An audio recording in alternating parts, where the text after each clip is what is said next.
So let me talk about this notion of teachers' collective efficacy. It comes back to groups of teachers working together, fed with their evidence of impact. One of the not meanings of collective efficacy is when teachers get together and talk about kids, about curriculum, about resources. That's not the point at all. And it's not just growth mindsets, rah-rah, let's feel good. That's not the message either. This is hard work. This is getting together and understanding how we're going to have impact on students. I'm sure many of you have read the Gonski report that came out a few weeks ago, and it talked about how we can get teachers to talk about a year's growth for a year's input. That's a major focus of teacher collective efficacy. What does that mean? It doesn't mean effect sizes or test scores.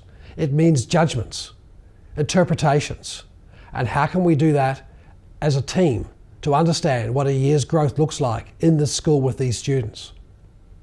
Yes, it's very much related to high expectations.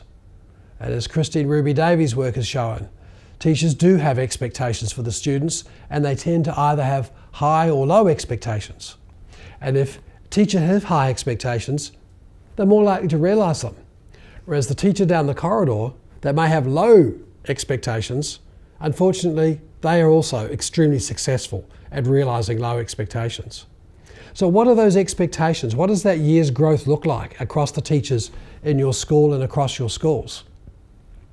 How can you look at having those understandings of what you expect over a 10 to 12 week period? Bringing along artifacts of students' work over 10 to 12 weeks and saying, is this reasonable growth to expect? And this is putting meat around that sandwich of what a year's growth looks like. It's putting meaning around this notion of what teachers' collective efficacy looks like. And the evidence in the visible learning research shows that we have an incredible number of teachers who are having that impact, where their students are gaining more than a year's growth for a year's input. And that recognition needs to be part of the teachers' collective efficacy, when we stop and say it was something that we did. And it's having that very strong belief and action that I cause learning. I am the reason why students learn. And I know that sometimes teachers are so nice and they give the credit to the students and say, oh, the students did the work, or the parents supported them, or the resources were right, or the principal gave me the right time. No, I want every one of you in the room today to say, I cause learning.